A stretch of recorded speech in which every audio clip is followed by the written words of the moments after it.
El capítulo 20 de Apocalipsis es el desenlace final de una trama milenaria donde vemos al rey tomando posesión de su reino, después de arrojar a Satanás al abismo por 1000 años. Algo que se destaca en el capítulo 20 de Apocalipsis es la resurrección de los muertos. De hecho, el texto menciona no solo una, sino 2 resurrecciones. La razón por la que algunas personas interpretan estos pasajes de forma alegórica no es porque sea difícil de entender, sino todo lo contrario, porque es muy claro.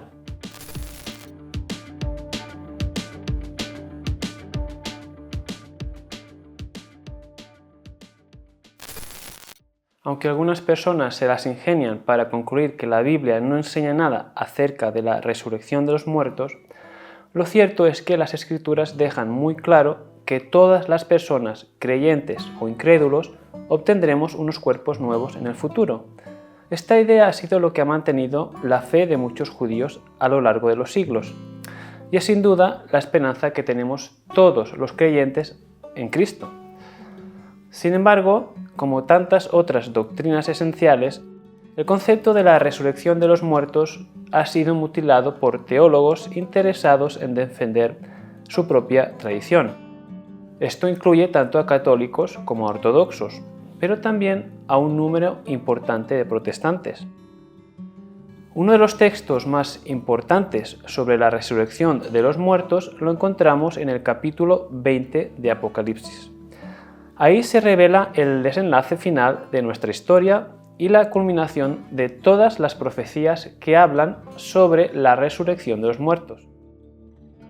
Pero para entender este pasaje es indispensable entender primero este mismo concepto, y esto solo podemos hacerlo estudiando el resto de las Sagradas Escrituras.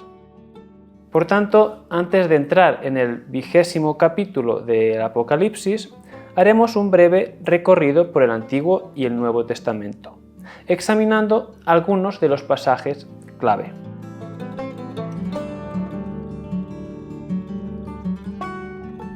Algunos eruditos seculares afirman que la idea de la resurrección de los muertos fue influenciada por varias religiones mistéricas, por ejemplo el culto a Osiris, Adonis o Dionisio, e incluso por el zoroastraísmo, una religión de la antigua Persia.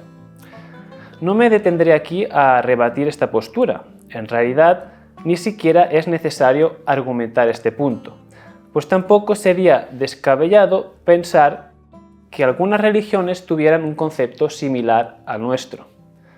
Después de todo, Adán y Eva posiblemente tuvieran esta esperanza que se transmitió a lo largo de las generaciones, aunque quizá de una manera más o menos críptica. Por lo tanto, no sería extraño pensar que alguna religión pagana hubiese heredado el legado de la resurrección, aunque seguramente con variaciones, y algo parecido lo encontramos en el relato de Gilgamesh. La idea de la resurrección no surgió durante el exilio babilónico de los judíos, como alegan algunos. Los hebreos no copiaron ningún concepto zoroástrico, pues ya tenían esta esperanza desde tiempos muy antiguos. Job es uno de los primeros personajes bíblicos que habla sobre la resurrección. La mayoría de los estudiosos consideran que el libro de este autor es uno de los más antiguos de la Biblia, anterior con creces al cautiverio babilónico.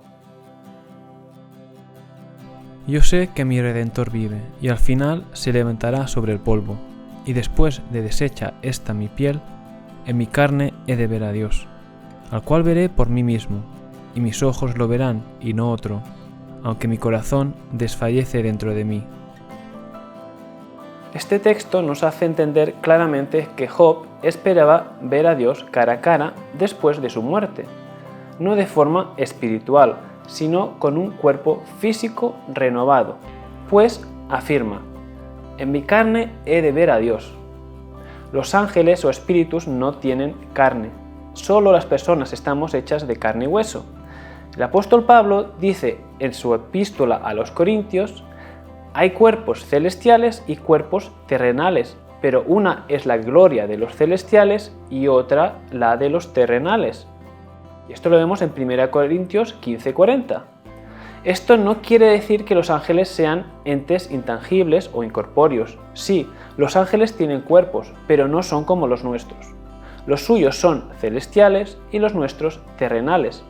Cada uno tiene su propia gloria. Uno no es mejor que el otro, simplemente son diferentes. Lo más asombroso del pasaje de Job es que, aparte de hablar sobre nuestra resurrección, nos presenta al Redentor, que vendrá al mundo con un cuerpo terrenal. Dice el texto: yo sé que mi Redentor vive y al final se levantará sobre el polvo.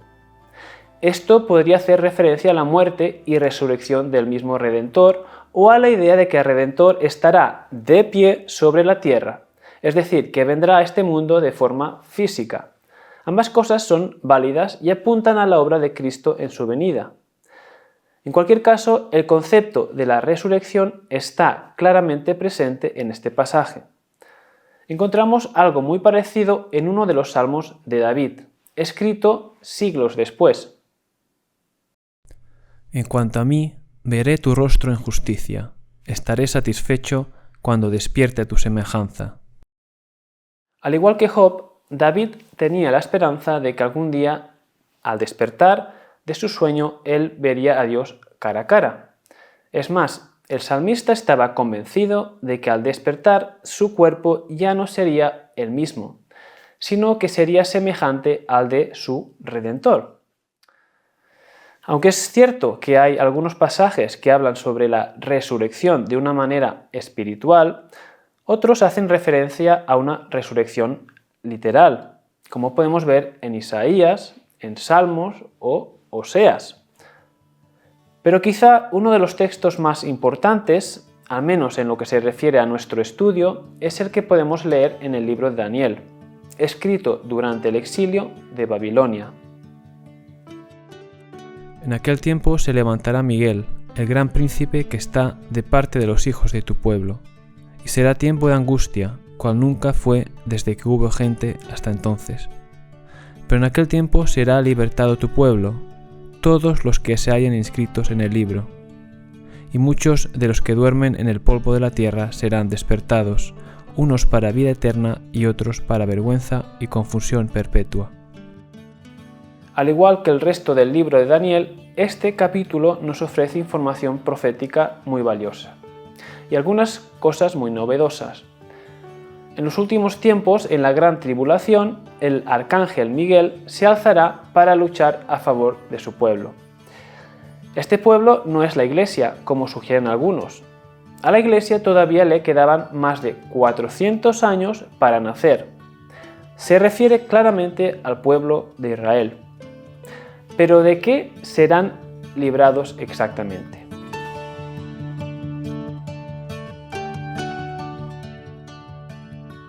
El capítulo 12 de Apocalipsis nos ofrece información adicional acerca de este evento. En la mitad de la tribulación, es decir, después de 3 años y medio, el remanente de Israel será perseguido por Satanás y el Anticristo.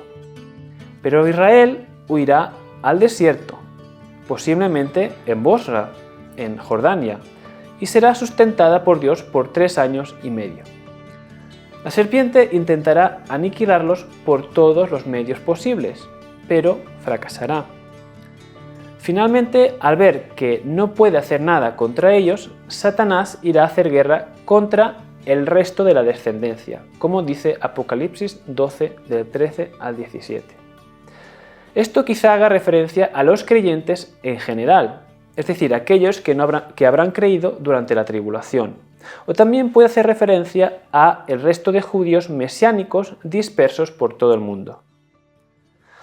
Al final de los 3 años y medio vendrá el Rey de Reyes y destruirá al Anticristo y al falso profeta.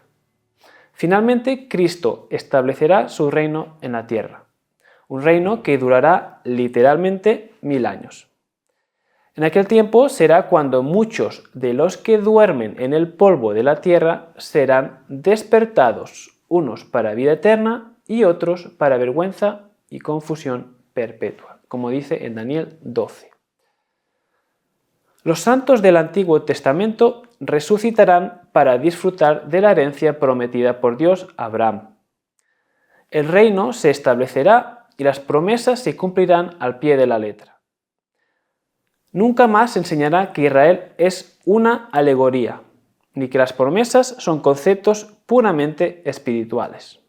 Dios cumplirá lo que ha prometido. El capítulo 20 de Apocalipsis es el desenlace final de una trama milenaria donde vemos al rey tomando posesión de su reino, después de arrojar a Satanás al abismo por 1000 años. Aunque el reino de Cristo se establecerá desde Jerusalén, su autoridad será sobre todos los pueblos de la tierra. Será un tiempo glorioso en el que habrá paz, y la gente estará ansiosa por ir a Jerusalén y aprender la palabra de Dios. El lobo morará con el cordero, y el pueblo de Israel habitará confiado, porque Dios será su pastor. Plantarán viñas y comerán de ellas, pues habrá gran prosperidad en su tierra y nadie los inquietará. Todo el mundo, y repito, todo el mundo, subirá a Jerusalén para celebrar la fiesta de los tabernáculos. Aquellos pueblos que no suban a adorar a Dios experimentarán grandes sequías en sus tierras. En definitiva, las promesas de Dios se cumplirán al pie de la letra.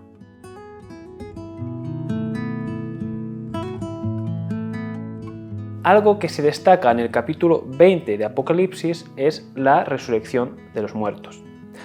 De hecho, el texto menciona no solo una, sino 2 resurrecciones. Y vi tronos, y se sentaron sobre ellos los que recibieron facultad de juzgar. Y vi las almas de los decapitados por causa del testimonio de Jesús y por la palabra de Dios, los que no habían adorado a la bestia ni a su imagen, y que no recibieron la marca en sus frentes ni en sus manos, y vivieron y reinaron con Cristo 1000 años. Pero los otros muertos no volvieron a vivir hasta que se cumplieron 1000 años. Esta es la primera resurrección. Bienaventurado y santo el que tiene parte en la primera resurrección. La segunda muerte no tiene potestad sobre estos, sino que serán sacerdotes de Dios y de Cristo, y reinarán con él 1000 años. Aunque el texto es bastante claro, algunas personas se las han ingeniado para darle otro significado. Por un lado tenemos a los preteristas, en su gran mayoría católicos. Sugieren que todas las profecías del libro de Apocalipsis se cumplieron en el primer siglo de nuestra era. La destrucción del templo en el año 70 después de Cristo fue, según ellos, el punto y final de casi todas las profecías. Es decir, todas las plagas, eventos cataclísmicos, la marca de la bestia, los 2 testigos, la caída de Babilonia, todo, exceptuando los capítulos 19 al 22, han pasado. Por otro lado están los idealistas, en gran parte protestantes reformados. Según esta postura, el libro de Apocalipsis debe interpretarse de forma alegórica. Todos los eventos que describe el libro de Apocalipsis no son más que símbolos de una verdad espiritual trascendente. No obstante, aunque sostienen que el capítulo 19 tiene un lenguaje simbólico, sí interpretan la segunda venida de Cristo de forma literal. ¿Y qué hay del milenio? Pues tanto los preteristas como los idealistas no creen en un reino milenial donde Cristo reinará literalmente desde Jerusalén. Para ellos, Cristo ya está reinando, por lo que no tiene ninguna necesidad de bajar a la tierra. Es más, creen que los muertos en Cristo están reinando con Él en el cielo y que Satanás está ahora mismo encadenado, aunque no del todo, pues obviamente sigue engañando a la gente. Pero el encadenamiento de Satanás, descrito en el capítulo 20 de Apocalipsis, no puede ser parcial, como alegan ellos. Si uno lee el texto de forma natural, se dará cuenta inmediatamente de que su encadenamiento es total. Vemos por lo menos 5 puntos en el texto. Primero dice que Dios prendió a Satanás. Seguidamente dice que lo ató por 1000 años, con una cadena. Tercero, lo arrojó al abismo. Cuarto, lo encerró. Y quinto, puso su sello sobre él. Esto no puede ser de ninguna manera un encarcelamiento parcial.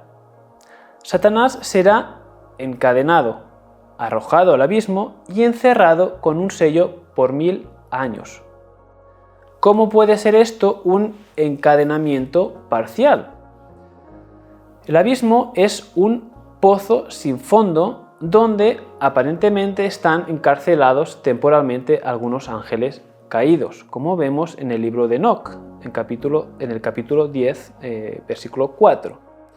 Y posiblemente también estén ahí algunos demonios, y esto lo vemos en Lucas 8:31. En este pasaje, unos demonios le piden a Jesús que no les envíe al abismo. Este término es el mismo que vemos en Apocalipsis 20, donde va a ser encarcelado Satanás. Ahora bien, el diablo no solo va a ser arrojado a este abismo, sino que Dios va a encadenarlo y poner un sello sobre él. En la antigüedad, los sellos eran una señal de autoridad. Podían utilizarse para documentos, pero también para sellar propiedades, como prisiones o tumbas. Y esto lo podemos ver en el libro de Daniel, en Jeremías e incluso en Mateo, con la tumba de Jesús. Esto aseguraba que nadie entrase ni saliese de la propiedad sellada por las autoridades. De forma espiritual, el sello significa garantía y seguridad. En pocas palabras, Satanás estará completamente encarcelado y encadenado lejos de esta tierra. Por lo tanto, la serpiente no podrá engañar más a nadie durante el reino milenial. La razón por la que algunas personas interpretan estos pasajes de forma alegórica no es porque sea difícil de entender, sino todo lo contrario, porque es muy claro. El reino milenial hace referencia a un gran número de profecías sobre el futuro reino mesiánico de Israel. Pero a muchos no les gusta esta idea. La Iglesia ha reemplazado a Israel y los judíos ya no pintan nada en los planes de Dios. Por lo tanto, todas las referencias a un reino mesiánico literal deben interpretarse de forma alegórica o simbólica.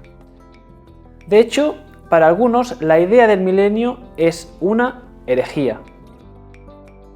Según el Catecismo Católico, la Iglesia ha rechazado incluso formas modificadas de esta falsificación del reino venidero bajo el nombre de milenarismo, especialmente la forma política intrínsecamente perversa de un mesianismo secular.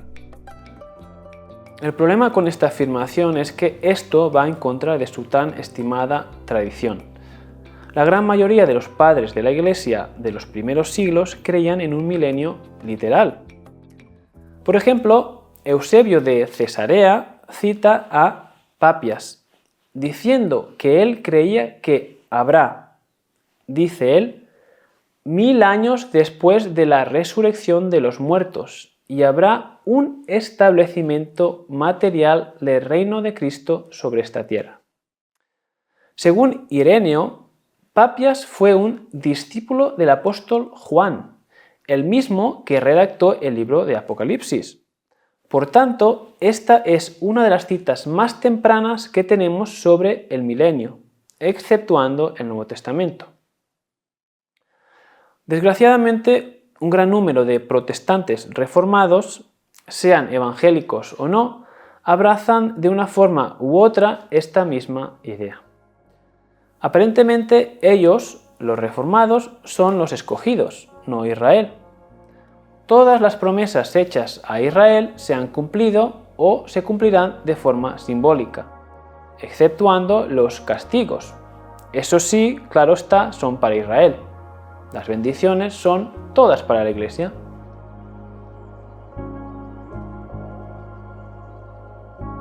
Bueno, ¿y qué hay de la resurrección de los muertos?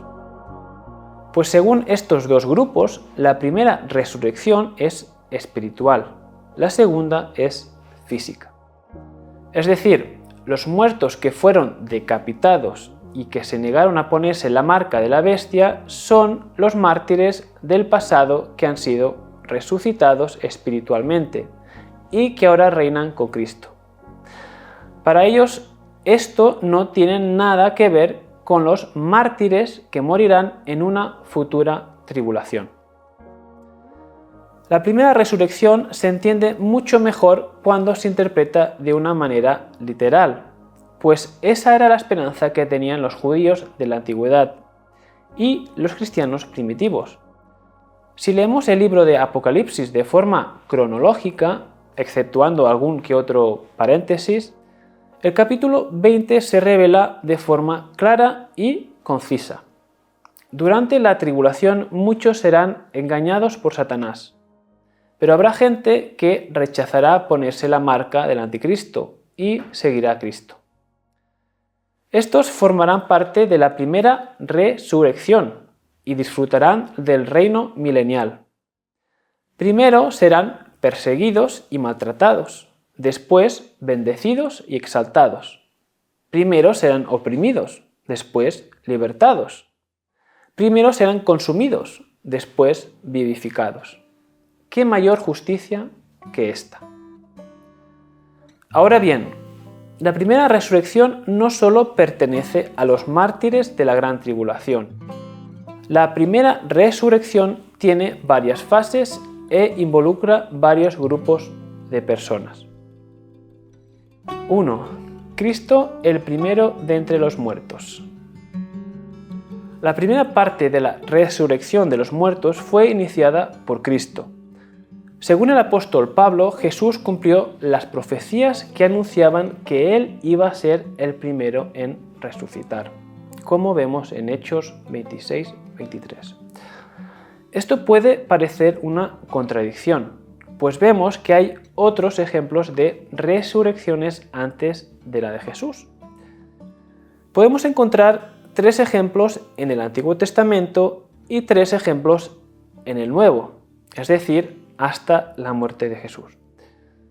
Los primeros 3 fueron por Elías y Eliseo, los segundos por Jesús.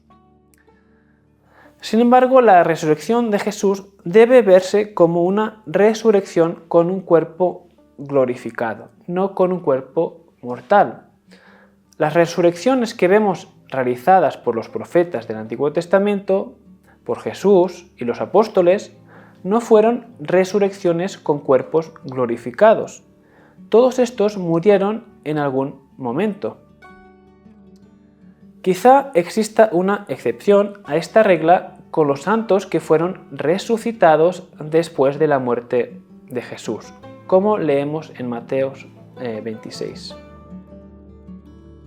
Y aquí el velo del templo se rasgó en 2, de arriba abajo, y la tierra tembló, y las rocas se partieron, y se abrieron los sepulcros, y muchos cuerpos de santos que habían dormido se levantaron, y saliendo de los sepulcros, después de la resurrección de él, vinieron a la santa ciudad, y aparecieron a muchos. El texto no nos clarifica si estos fueron resucitados con cuerpos glorificados, pero si este fuera el caso, esto no contradeciría que Cristo fue de las primicias, pues estos santos volvieron a vivir después de la resurrección de Jesús. Punto número 2. Resurrección y arrebato de la Iglesia. La segunda fase acontecerá cuando Cristo venga a buscar a la esposa, es decir, a la Iglesia. La primera epístola a los tesalonicenses nos detalla este evento con claridad. Tampoco queremos, hermanos, que ignoréis acerca de los que duermen, para que no os entristezcáis como los otros que no tienen esperanza, porque si creemos que Jesús murió y resucitó, así también traerá Dios con Jesús a los que durmieron en él. Por lo cual os decimos esto en palabra del Señor, que nosotros que vivimos, que habremos quedado hasta la venida del Señor, no precederemos a los que durmieron, porque el Señor mismo con voz de mando, con voz de arcángel y con trompeta de Dios, descenderá del cielo, y los muertos en Cristo resucitarán primero. Luego nosotros los que vivimos, los que hayamos quedado, seremos arrebatados juntamente con ellos en las nubes para recibir al Señor en el aire, y así estaremos siempre con el Señor. Por tanto, alentaos los unos a los otros con estas palabras. Antes de la gran tribulación, Jesús vendrá a buscar a todos los creyentes, ya sea que estén vivos o muertos. Los muertos, nos dice el apóstol, resucitarán primero. Luego, los que estén vivos en aquel tiempo serán transformados en un instante, como nos dice Pablo en otra de sus epístolas. He aquí os digo un misterio. No todos dormiremos, pero todos seremos transformados. En un momento, en un abrir y cerrar de ojos, al final de la trompeta, porque se tocará la trompeta y los muertos serán resucitados incorruptibles, y nosotros seremos transformados. Por lo tanto, ya sea que estemos durmiendo o viviendo, seremos todos transformados. Aunque no tenemos muchos detalles sobre este evento, será claramente una de las señales que anticiparán la gran tribulación. El mundo no será ignorante de esta gran desaparición. Es posible que incluso vean a los muertos resucitar. Quizá hablarán con ellos, como en el caso de los muertos que resucitaron después de la muerte de Jesús y que aparecieron a muchos. 3. La resurrección de los santos de la tribulación. Al final de la gran tribulación, Cristo destruirá a la bestia y al falso profeta, como leemos en Apocalipsis 19, y entonces instaurará su reino milenial. En la tercera fase de la primera resurrección, Cristo vivificará literalmente a aquellos creyentes que murieron durante la gran tribulación. Estos mártires serán exaltados y reinarán con Cristo y el resto de los creyentes que hayan sido resucitados o arrebatados antes de la gran tribulación. Es decir, en el reino milenial de Cristo estarán presentes todos aquellos que hayan creído en Jesús desde su primera venida a la segunda. No quedará nadie fuera. 4. La resurrección de los santos del Antiguo Testamento. Otro grupo de personas que resucitará al inicio del milenio serán los santos de la antigua dispensación, es decir, todos aquellos judíos que depositaron su fe en Dios. Entre tantos otros estarán Job, David y Daniel, los cuales esperaban con ansias la venida del Mesías y su resurrección. Recordemos lo que Dios le reveló a Daniel. Y muchos de los que duermen en el polvo de la tierra serán despertados, unos para vida eterna y otros para vergüenza y confusión perpetua. Y prosigue más adelante. Y tú irás hasta el fin, y reposarás, y te levantarás para recibir tu heredad al fin de los días. Dios le declaró a Daniel que iba a resucitar al final de los días para recibir su heredad. Esto no se puede referir a segunda resurrección que sucederá después del milenio. Se refiere a la resurrección que tendrá lugar antes del milenio.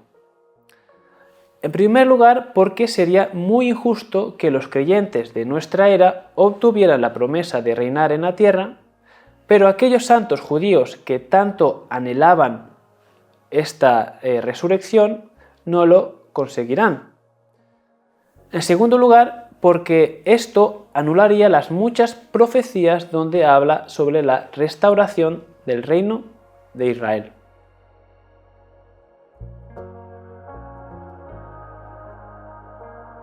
Finalmente, después del reino milenial de Cristo, tendrá lugar la segunda resurrección.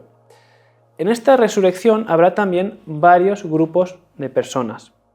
En primer lugar, tendremos todos los incrédulos que vivieron desde el principio de la creación hasta el juicio final. Y en segundo lugar, los creyentes que habrán muerto durante el milenio.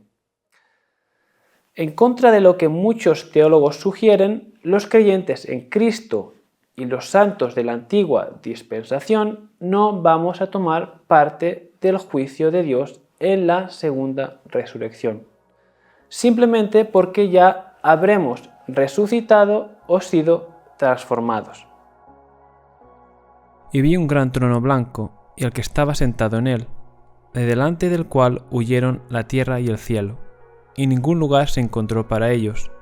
Y vi a los muertos grandes y pequeños, de pie ante Dios, y los libros fueron abiertos, y otro libro fue abierto, el cual es el libro de la vida.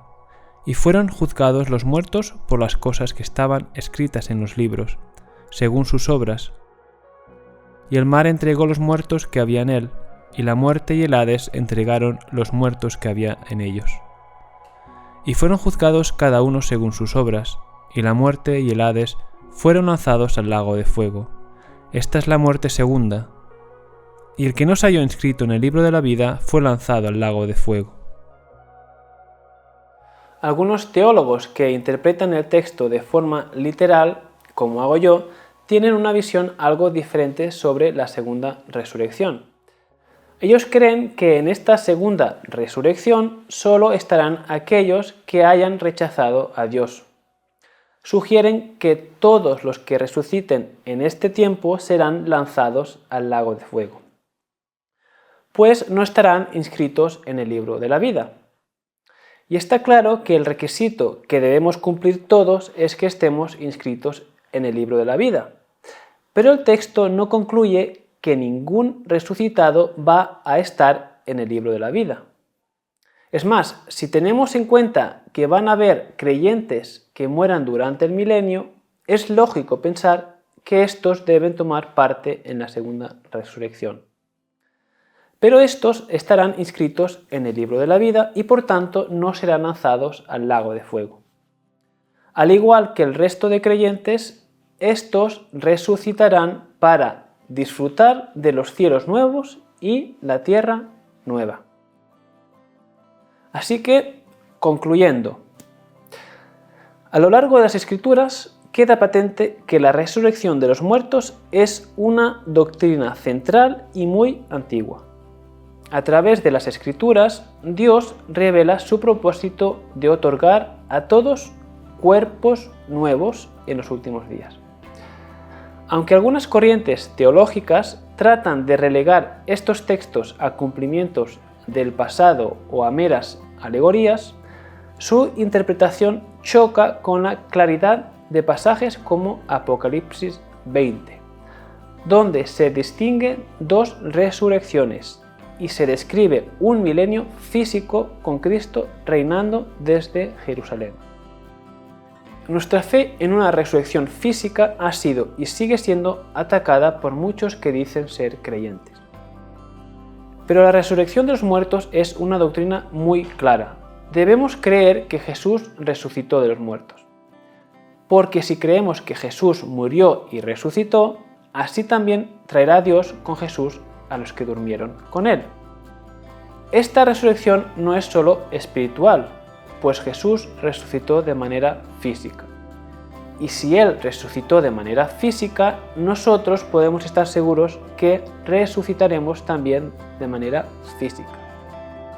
La cuestión es, ¿en qué resurrección tomarás parte? ¿En la primera o en la segunda? Espero de todo corazón que tomes parte en la bendita primera resurrección.